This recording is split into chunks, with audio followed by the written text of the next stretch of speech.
আসসালামু আলাইকুম, সবাই কেমন আছেন? আমরা সবাই ভালো আছি। চলে আসলাম আরেকটা ভিডিও নিয়ে। এই যে সানি আর আমি মিলে বরফ পরিষ্কার করতেছিলাম গাড়ির। আর আরেকটা এর আগে যে ভিডিও দিছিলাম সেটাতে দেখাইছি যে প্রচুর বরফ পড়ে আছে গাড়িতে, তাই গাড়ির বরফগুলো পরিষ্কার করতেছি।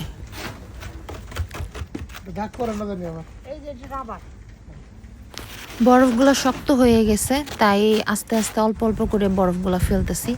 পুরো গাড়ি পরিষ্কার করা যাবে না, কারণ বরফগুলো শক্ত হয়ে গেছে, তাই যতটুকু পারতেছি পরিষ্কার করতেছি।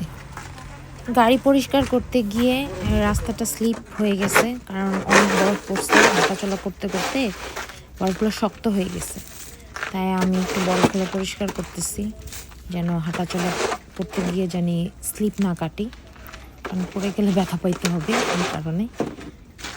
এই যে রাস্তাটা ক্লিয়ার করে ফেললাম, গাড়িটা তারপরে আবার পরিষ্কার করব। আমার কালকেও সেম অবস্থা হয়েছিল। আমার হাত, আমি স্নো ধরছি না, তোমাদের সব থেকে বেশি স্নো ধরছিল আমি কালকে। হ্যাঁ,